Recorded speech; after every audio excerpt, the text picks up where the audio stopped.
اعوذ باللہ من الشیطان اللعین الرجیم بسم اللہ الرحمن الرحیم الحمدللہ الذی لا یفرح منع والجمود ولا یبدیہ عطاء والجود اذ کل معط منتقص سوا وکل مانع مذموم ما خلا هو المنان بفوائد النعم وعوائد المزید والقسم ما اختلف علیہ دہر فیختلف منہ الحال ولا کان فی مکان فیجوز علیہ الانتقال جلت عظمتہ والصلاة والسلام علی النبی الامی الخاتم لما سبق والفاتح لمن غلق المعلن الحق بالحق ابی القاسم محمد الصلاة والسلام علی اہل بیتہ الطیبین الطاہرین المعصومین المظلومین الذین اذهب اللہ عنہم الرجس وطہرہم تطہیرا. ایک صلوات پڑھ لیں. اما بعد فقد قال رسول اللہ صلی اللہ علیہ وآلہ وسلم حسین منی وانا من الحسین. حضرات، شام غریبہ کیا ہوتی ہے یہ آج ہم نے اس طریقے سے محسوس کیا کہ غربت واقعی تنہائیوں میں بیٹھ کے رونا، اور اس طریقے سے ہم نے روز عاشور گزارا کہ جس کے بارے میں ہم نے کبھی تصور بھی نہیں کیا تھا. جب سے محرم کا چاند نمودار ہوا اسی انداز سے مجلسیں ہوئیں، نہ وہ مجمع تھے نہ وہ ہجوم تھا، اور آج وہ رات آئی ہے کہ جو شام غریبہ کہلاتی.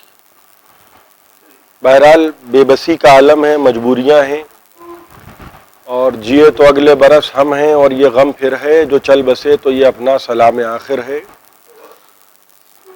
رسول اللہ کے جس مقدس کلمات کی تلاوت کا شرف میں نے حاصل کیا، ارشاد ہو رہا ہے کہ دیکھو حسین مجھ سے ہیں، میں حسین سے ہوں. ہزارہ مرتبہ آپ حضرات نے یہ حدیث پیغمبر سنی ہوگی، لیکن یہ بھی ایک حقیقت ہے کہ کبھی کسی نانا نے، کسی بزرگ نے اپنے آپ کو کسی خرد سے نہیں پہچانوایا، کسی چھوٹے سے نہیں پہچانوایا. ہمیشہ کسی ایسی شخصیت سے تعارف ہوتا ہے یا کسی ایسے بڑے سے تعارف ہوتا ہے کہ اگر کوئی بڑا اپنے آپ کو آج کے زمانے میں، اگر میر انیس کے خاندان کا کوئی فرد اپنے آپ کو سماج میں متعارف کروانا چاہے تو وہ یہ کہے گا کہ میں میر انیس کا پوتا ہوں، یا میں میر انیس کا نواسا ہوں، یا کوئی کہے گا کہ میں مرزا دبیر کا پوتا ہوں یا میں مرزا دبیر کا نواسا ہوں. تو کیونکہ انیس و دبیر ایک شخصیت گزرے ہیں، اسی طریقے سے علماء میں دیکھیے کہ اگر ہمارے یہاں ہندوستان میں معلوم ہوا کہ آیت اللہ خوئی کے پر پوتے آئے ہیں، تو یہ نہیں ہوگا کہ کبھی کسی چھوٹے کا تعارف، یعنی سن میں بھی چھوٹا یا منصب میں بھی چھوٹا، اس کا تعارف کسی بڑے سے کرایا جائے. مگر رسول نے عجیب و غریب جملے ارشاد فرمائے. یعنی میں یہ نہیں کہہ سکتا کہ امامت رسالت سے بڑا عہدہ ہے اس لیے کہ مجھے معلوم نہیں. پھر وہی بات آ جائے گی کہ جس چیز کے بارے میں انسان کو علم نہ ہو آل محمد، وہ ہستیاں ہیں ان کی کہ جب ان کی نالین پا سے وابستہ ذرے کی قیمت کا علم نہ ہو انسان کو تو خود ان کے متعلق کیا گفتگو کی جائے. فرمایا حسین مجھ سے ہیں اور میں حسین سے ہوں. اب ذرا حسین کو سمجھنا ہے تو سمجھیے کہ حسین محمد کی شان ہیں، علی کی جان ہیں، فاطمہ کی پہچان ہیں.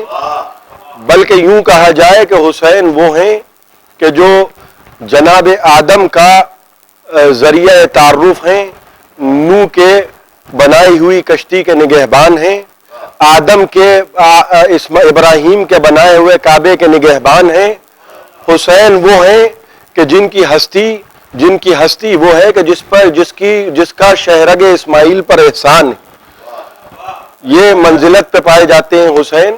اور وہاں پر یہ وعدہ کیا گیا کہ جب ذبح عظیم کے لیے جناب ابراہیم کو اسماعیل کو لٹا دیا اور قرآن نے کہا کہ ہم نے اس کو عظیم قربانی سے بدل دیا، تو معلوم ہوا کہ جب پیغمبر یہ کہہ رہے ہیں کہ حسین مجھ سے ہیں اور میں حسین سے ہوں، دیکھیے یہ من کی منزل ہے، یہ لفظ بہت چھوٹا سا ہے عربی زبان میں، میں مصائب کی تمہید میں فضائل پڑھ رہا ہوں، ورنہ آج کی شام فضائل پڑھنے کا دل نہیں چاہتا.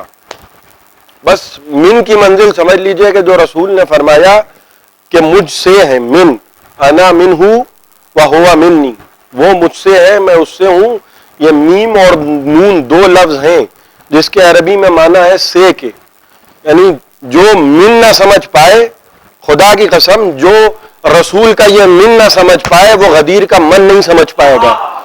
ایک صلوات پڑھے محمد و آل محمد. اور حسین اس منزل پہ فائز ہیں کہ جہاں رسول کو اگر آپ کو پہچاننا ہے تو یہ یقین جانیے کہ اسلام کو کوئی اور پہچانوا نہیں سکتا. بادشاہوں نے ہمیشہ یہ کیا جس وجہ سے اسلام حقیقتاً بدنام ہوا ہے. اگر ہم یہ چاہیں کہ ہم داغ کو چھپا لیں تو معاف کیجیے گا، ہم داغ کو چھپا نہیں سکتے. ہم اگر یہ کہیں کہ نہیں اسلام بدنام نہیں ہوا ہے، نہیں اسلام بدنام ہوا ہے. اور اسلام کو بدنام کرنے میں سب سے زیادہ اہم کردار جو ادا کیا ہے وہ بادشاہوں نے ادا کیا ہے. بادشاہوں نے یہ چاہا کہ ہم اپنی مرضی کو مذہب بنا دیں. دیکھیے بادشاہوں کی مرضی مذہب نہیں ہے، بادشاہوں کی مرضی مذہب نہیں ہے، رسول کی مرضی کا نام مذہب ہے. آپ غور کریں کہ اگر ہم مغل بادشاہوں سے اسلام کو سمجھنا چاہتے ہیں تو یہ ہماری خطا ہے، اس لیے کہ بادشاہوں کی مرضی کا نام اسلام نہیں ہے، پیغمبر کے اخلاق کا نام اسلام ہے. اور اگر اخلاق پیغمبر کو سمجھنا ہے تو پروردگان آغوت شہنشاہیت آپ کو اسلام نہیں سمجھائیں گے. وہ تو بادشاہوں کی گود میں پلے ہیں، وہ آپ کو اسلام نہیں بتائیں گے. اسلام سمجھنا ہے تو اس سے سمجھیے کہ جو نبی کی گود میں پلا ہو. اور پیغمبر فرما رہے ہوا منی و انا منہ، حسین اس لیے مجھ سے ہے کہ حسین میری آغوش میں پلا بڑا ہے. دیکھیے ماں باپ کی تربیت کا اثر انسان کے مزاج میں آتا ہے، جس کو انگریزی میں کہا جاتا ہے کہ جین منتقل ہو رہے ہیں. وہ جو آداب ہوتے ہیں، وہ جو تہذیب ہوتی ہے، وہ جو حفظ مراتب ہے، وہ جو سلیقہ ہے، وہ ماں باپ سے یعنی نسل بعد نسل و جیل بعد جیل، ایک کے بعد ایک آپ کو ملے گا تو ایسا ملے گا. اور یہ خاندان رسالت تو عجیب و غریب خاندان ہے، یعنی 8ویں صدی آئی، 8ویں امام کا زمانہ ہے اور نیشاپور میں لوگ کہہ رہے ہیں کہ مولا ذرا سواری کو ٹھہرا دیجئے، ہم ذرا آپ کا چہرہ دیکھنا چاہتے ہیں تاکہ ہم یہ معلوم کریں کہ رسول کی صورت کیسی تھی. اور ایک فرزند رسول ذرا گفتگو فرما دیجئے تاکہ ہم کو یہ معلوم ہو جائے کہ رسول کی آواز کیسی تھی. یعنی 8 زمانے گزرے مگر نہ لہجہ بدلا نہ چہرہ بدلا. آپ غور فرما رہے ہیں؟ یعنی جب ہم یہ دیکھتے ہیں کہ جب یہ منزل ہے تو اگر ہمیں اسلام کو سمجھنا ہے تو ہم سمجھیں گے اس سے کہ جو پیغمبر کی گود سے اترا ہو، جس کو پیغمبر نے پالا ہو. میں نے بڑی آسانی سے کہا اور آپ نے بڑی آسانی سے سنا کہ پرورش کا اثر انسان کے مزاج میں ہوتا ہے. تو اگر یہ بات سچ ہے اور آپ نے میری بات کو قبول کر لیا کہ حسن حسین کو رسول خدا نے پالا ہے اور مزاج میں رسول کا اثر ہے، تو اب ذرا یہ بھی توجہ فرمائیے کہ خود رسول کو کس نے پالا. رسول کو پالنے والے ہیں ابو طالب. اسی لیے کفار قریش شکایتیں لے کے کسی اور چچا کے پاس نہیں گئے بلکہ ابو طالب کے پاس آئے. میں اگر مجلس میں کوئی بات غلط پڑھ دوں گا تو آپ اس کی شکایت میرے والد سے کریں گے، کیونکہ آپ کو یہ یقین ہے کہ وہ ہے میرے سرپرست. تو جب آپ جانتے ہیں کہ میری شکایت میرے والد سے کرنا چاہیے کیونکہ وہ میرے سرپرست ہیں، ویسے ہی کفار قریش جانتے تھے کہ اگر رسول کی شکایت کرنا ہے تو ابو جہلوں سے نہ کرو، ابو طالب کے پاس جاؤ. ایک صلوات پڑھے محمد وآل محمد. اور ابو طالب ضمانت دے رہے ہیں کہ میرے بھتیجے ما سلکک لسان الا وقد قطعتہ، ہے میرے بھتیجے تم تبلیغ اسلام کرو، تم ڈرو نہیں. کیا شجاعت ہے یہ دشمنیاں مول لینا اور اس انداز سے دشمنیاں مول لینا. یعنی خدا نہ خواستہ اگر میں ہر ایک سے لڑتا پھروں اور میرے جھگڑے ہو جائیں، میری دشمنیاں ہو جائیں، تو آپ یقین جانیے میرے والد مجھے بند کمرے میں بٹھائیں گے اور کہیں گے میاں یہ زندگی تمہیں گزارنا ہے، دشمنیاں مول نہ لو. توجہ فرما رہے ہیں آپ؟ ہر باپ یہی چاہتا ہے.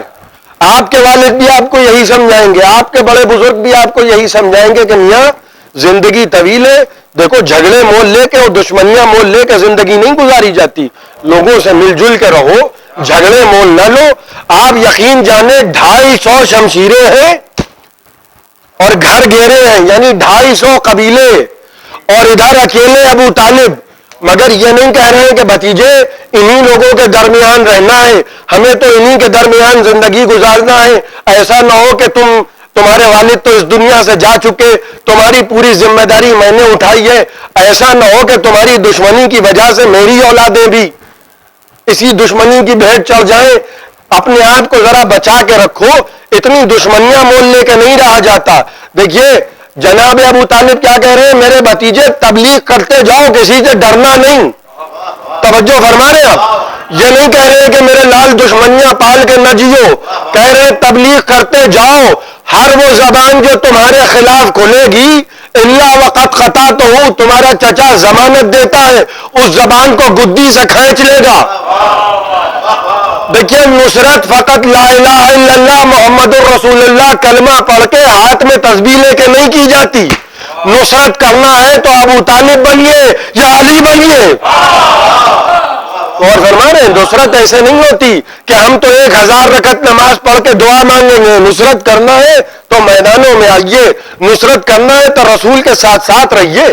جناب ابو طالب کہہ رہے ہیں میرے بھتیجے مت گھبراؤ, دین اسلام کی تبلیغ کرتے جاؤ. اسی خاندان کے فرد ہیں نا, کس یقین سے کہہ رہے ہیں. میں ہاتھ جوڑوں ہے جناب ابو طالب, صرف 4 بیٹے ہیں آپ کے, صرف 4. کوئی یہ بھی نہیں ہم کہ بڑی تعداد ہو اولادوں کی. 4 بیٹے, ایک یتیم بھتیجا ہے. جناب ابو طالب جواب دیں گے کہ بھئی اعلان حق تو ہونا ہے, اعلان حق ہونا ہے. 1.25 لاکھ انبیاء جس کے لیے آئے, اور جیسے ہی جناب ابو طالب رسول خدا کے ساتھ آ کے کھڑے ہوئے, اعلان کر دیا, کھل کے اعلان کر دیا. بھئی اس اعلان کو سمجھنا ہے تو غدیر کے اعلان پہ ذرا نظر رہے. واللہ یعصمک من الناس, اللہ آپ کو لوگوں کے شر سے بچائے گا. جب اعلان حق کرنا ہو تو لوگوں کے چہرے نہیں دیکھے جاتے. اور فرما رہے آپ, اللہ آپ کو لوگوں کے شر سے بچائے گا. جیسے ہی جناب ابو طالب نے حمایت کا اعلان کیا, رسول خدا نے کہا کہ اے چچا, یہ چاہے میرے ایک ہاتھ پہ سورج لا کے رکھ دیں, ایک ہاتھ پہ چاند لا کے رکھ دیں, میں کہوں گا وہی. توجہ فرما رہے آپ, جناب رسول خدا کو ڈر نہیں ہے. ایک اچھا کہاں وہ چاند و سورج لا کے رکھ دیں گے, رسول خدا بھی جانتے ہیں بڑی بڑی باتیں کرنا اور ہے, سورج اور چاند کو اشاروں پہ چلانا اور ہے. یہ تو وہ کرے کہ جو متولی امور عالم ہو, من کن تو مولا ہو فہذا علی المولا. ہر ایک کی قدرت تو ہے نہیں کہ دہلیز پہ ستارہ اترا آ رہا ہے. اور فرما رہے آپ, میں کہوں گا اے جناب ابو طالب, آج آپ ہیں, بڑھاپا ہے, کل یہ زندگی ختم ہو جائے گی, آگے کیا ہوگا. کہا بھائی اگر ہم آخر روز تک نظر نہ رکھتے ہوتے تو کہتے, اگر ہماری نگاہ قیامت تک قیام پر نہ ہوتی تو ہم کہتے. بھائی ہم تو آج کی ضمانت نہیں لے رہے ہیں. دیکھیے ابو الائمہ جناب ابو طالب کون ہے؟ ابو الائمہ, ابو الائمہ کے معنی وہ کہ جو اماموں کا باپ ہو, جن کی اولاد کا نام جب بازو پہ باندھا جاتا ہے تو اس کو کہا جاتا ہے امام ضامن. گھر سے جب کوئی نکلتا ہے ہمارے یہاں تو کیا طریقہ ہوتا ہے کہ صاحب امام ضامن باندھ دیا جائے تاکہ ہمارا امام ان کی حفاظت کرتا رہے. عجب نہیں کہ ابو طالب یہ پیغام دے رہے ہو کہ اسلام کو قیامت تک جانا ہے, میں تائید کر کے اسلام کے بازو پہ امام ضامن باندھ رہا ہوں. اسلام کو کوئی خطرہ نہیں ہے. آج میں ہوں, اگر کل میں نہ رہوں گا سامنے علی کھڑے ہوں گے, اگر علی نہ رہیں گے سامنے حسن ہوں گے, حسن نہ ہوں گے تو یہ حسین ہوں گے. علاوہ ابو طالب کی اولاد کے آپ کو کوئی اور کربلا کے میدان میں نظر آتا ہے؟ اپنے بیٹوں کو جب اس دنیا سے جا رہے تھے تو اپنے بیٹوں کو جمع کیا اور کہا کہ دیکھو ان کی نصرت میں کمی نہ کرنا. آپ امت مسلمہ کی باتوں میں اگر آئیں تو امت مسلمہ تو ایسے ایسوں کو اسلام کے تمغے پہنوا دے. رسول نے پہلے دن کہہ دیا کہ مجھ تک اگر تمہیں آنا ہے, یہ سچ ہے, یہ بھی ایک حقیقت ہے کہ رسول زبان سے کہہ رہے ہیں اور قرآن کی آیت بن رہی ہے انا بشر مثلکم یوحا الیہ کہ میں تم جیسا بشر ہوں، بس مجھ پر وحی کی جاتی ہے، لیکن اس تم سے مراد تم نہیں ہو۔ رسول کو معاذ اللہ اپنے جیسا سمجھنے کی گستاخی کرنا، اس تم سے مراد تم نہیں ہو۔ رسول معاذ اللہ ابو جہلوں اور ابو سفیانوں سے یہ کہیں گے؟ رسول بھلا ان سے یہ کہیں گے کہ میں تم جیسا بشر ہوں؟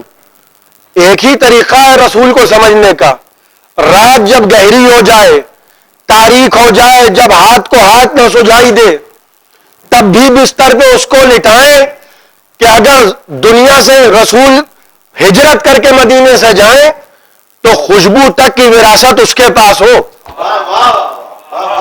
اور 250 تلوار زن شمشیر زن اس یقین سے بستر کو گھیرے کھڑے رہیں، گھر کو گھیرے کھڑے رہیں کہ رسول سو رہے، ایک باریک سی چادر ہے۔ میں کہوں گا اللہ کے رسول اپنے ہاتھوں سے، دیکھیے رسول کا طریقہ سنیے، اپنے ہاتھوں سے اپنے بستر پہ علی کو لٹایا، اپنی چادر اڑا دی، اپنا امامہ رکھ دیا، اور اپنی نالینیں اس انداز سے رکھ دی کہ جیسے گویا خود لیٹے ہو۔ تو رسول کر کیا رہے ہیں؟ اپنی زندگی میں علی کو اپنی شبیہ بنا رہے ہیں۔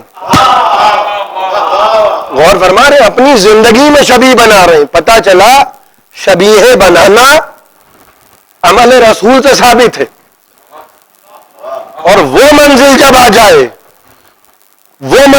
آ جائے جہاں آپ کو شبیہ بنانے کی ضرورت نہیں ہے، اللہ کی پناہ۔ دیکھیے حسین جب کربلا کے میدان میں آئے تو شبیہ لے کر نہیں آئے، خدا نے حسین کو وہ اصحاب و ناصر عطا کیے کہ اگر عباس ہے تو علی کی شبیہ ہے، علی اکبر ہے تو رسول خدا کی شبیہ ہے، علی اصغر ہے تو قرآن کی شبیہ۔ حسین کو کیا ضرورت ہے شبیہ بنانے کی؟ اپنے جوان بیٹے سے کبھی کہہ رہے ہیں بیٹا جب رسول خدا کو دیکھنے کا دل چاہتا ہے تو میں تم کو دیکھ لیتا ہوں۔ جب کبھی عباس کو جلال آتا ہے تو بھائی کے طواف کر کے یہ بہن سے کہتے ہیں کہ بہن زینب خدا میرے بھائی کے شباب کو سلامت رکھے، بابا کی تصویر ہے۔ اپنے والد کے 2 مصرے سناؤں، اصغر بھی تیرا اور علی اکبر بھی تیرا تھا، قرآن بھی تیرا اور پیمبر بھی تیرا تھا، اللہ تیرے ساتھ، پیمبر بھی تیرے ساتھ، تنہائی بھی تیری تھی، وہ لشکر بھی تیرا تھا۔ آپ نے غم کیا، روز عاشور اس انداز سے گزرا کہ بڑے اکیلے رہے آپ۔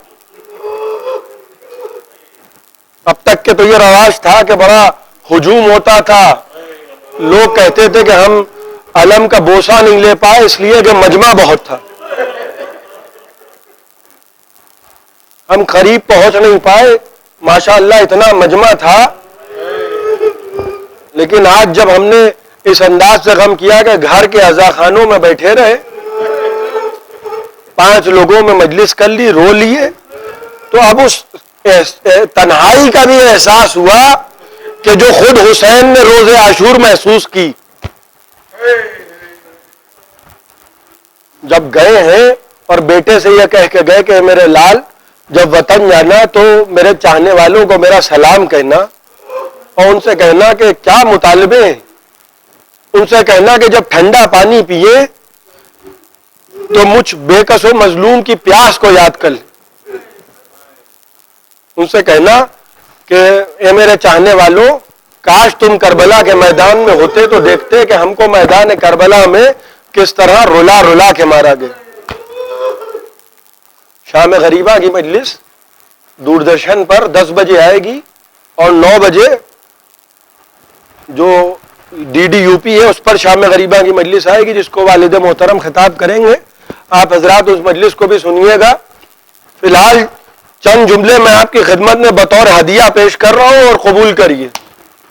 حسین جب کربلا کے میدان میں گئے تو بس زینب سے یہ کہہ کے گئے تھے کہ اے زینب بس تم سے 2 خواہشیں ہیں، ایک تو یہ کہ اس بھائی کو نماز شب میں نہ بھولنا ہے، اور دوسری یہ کہ میری بچی کا خیال رکھنا، میری سکینہ کا خیال رکھنا، جب گھوڑے کو ایڑ لگانا چاہیے تو کیا منظر دیکھا کہ 4 برس کی سکینہ اور کہہ رہی ہے بابا اے میرے نانا کی سواری کے گھوڑے میرے بابا کو مقتل میں نہ لے جا، اس لیے کہ صبح سے جو بھی گیا وہ واپس نہیں آیا۔ اترے، کہنے لگے بیٹی شاید میں تمہارے لیے پانی لے آؤں، تو کیا جملہ کہا حسین کی 4 برس کی بچی نے؟ کیا جملہ کہا؟ ہاں بابا چچا عباس بھی یہی کہہ کے گئے تھے۔ اب ہم پانی پی کے کیا کریں جب ہمارے 6 مہینے کے بھیا علی اصغر بھی مارے گئے؟ میر انیس نے کیا بہترین مرثیہ کہا، فرماتے ہیں کہ شہزادی نے فرمایا کہ نیند آئے گی جب آپ کی بو پاؤں گی بابا، میں رات کو جنگل میں چلی آؤں گی بابا، فرمایا نکلتی نہیں سیدانیاں باہر، سینے پہ سلائے گی تمہیں رات کو مادر۔ وہ کہتی تھی سوئیں گے کہاں پھر علی اصغر؟ شہ نے کہا اب صبر کرو باپ کو دل بھر، شب ہوئے گی اور دشت میں ہم ہوئیں گے بی بی، اصغر میرے ساتھ آج وہیں سوئیں گے بی بی۔ اس نے کہا بس دیکھ لیا آپ کا بھی پیار، میں آپ سے بولوں گی نا اب یا شہ ابرار، اچھا نہ اگر کیجیے گا جلد آنے کا اقرار، مر جائے گی اس شب کو تڑپ کر یہ دل ابرار۔ ارے کیسی ہے یہ باتیں میرا دل روتا ہے بابا، گھر چھوڑ کے جنگل میں کوئی سوتا ہے بابا۔ شہ نے کہا اب صبر کرو باپ کو جانی، کچھ دیتی ہو عباس کو پیغام زبانی، اودے ہے لبو لال یہ ہے تشنا دہانی، ملتا ہے تو بی بی کے لیے لاتے ہیں پانی۔ ارے محبوب الہی کے نوازے ہے سکینہ، ہم بھی تو کئی روز کے پیاسے ہے سکینہ۔ جیسے ہی باپ کی زبان سے پیاس کا ذکر سنا، کہا بابا جائیے بابا، ہم آپ کو جانے سے نہیں روکیں گے۔ ہاں بابا مگر رات آئے گی بابا تو ہم کو بلا لیجئے گا بابا، اس لیے کہ ہم آپ کے سینے پہ سونے کے عادی ہیں۔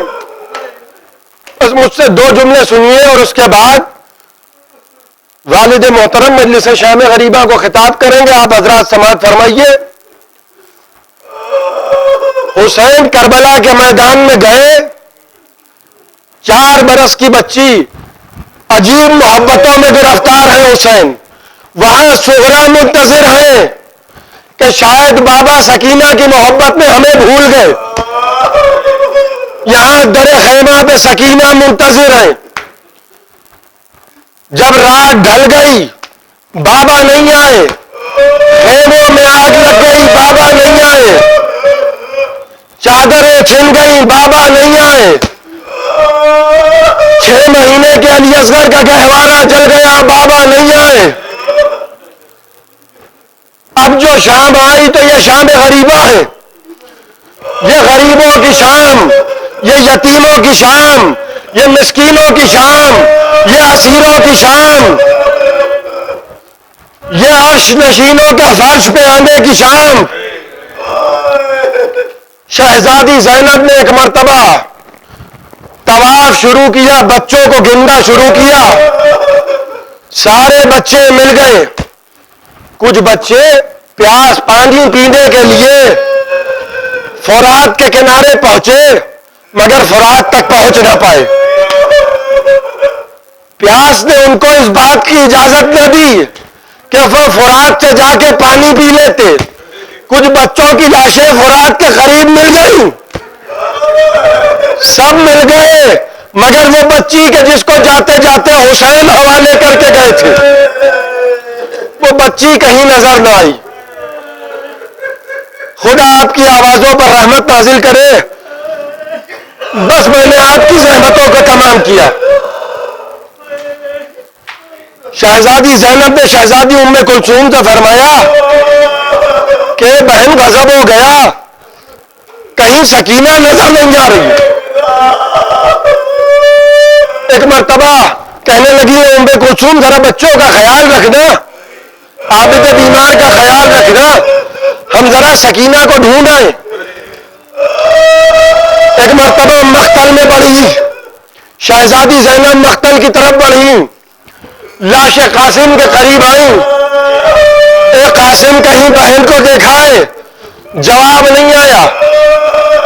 لاش علی اکبر کے قریب آئی، اے علی اکبر، بہن سکینہ کو دیکھا، جواب نہیں آیا۔ فرات کے کنارے آئی، اے میرے بھائی عباس، بھتیجی کو کہیں دیکھا، جواب نہیں آیا۔ مقتل میں سکینہ کو تلاش رہی ہے زینب۔ ایک مرتبہ ایک نشیب سے آواز آئی، اے زینب پریشان نہ ہو، ادھر آؤ، ادھر آ جاؤ۔ اب جو پہنچی تو دیکھا کہ ایک لاش بے سر ہے اور پاؤں پر سکینہ لیٹی ہے۔ لاش بے سر کے پاؤں پر سکینہ لیٹی ہے۔ جگایا اور جگا کے کہنے لگی، سکینہ یہ کس کا جنازہ ہے؟ سکینہ کیا پھوپھی اماں پہچانا نہیں ہے آپ نے؟ ارے یہ میرے بابا ہے۔ کہا سکینہ لاش کو سر سے پہچانا جاتا ہے، کیسے پہچان لیا کہ یہ تمہارے بابا ہے؟ کہا پھوپھی اماں جاتے جاتے ہم نے بابا سے کہا تھا بابا کہ ہم آپ کے سینے پہ سونے کے عادی ہیں بابا، رات آئے گی تو ہم کو بلا لیجیے گا۔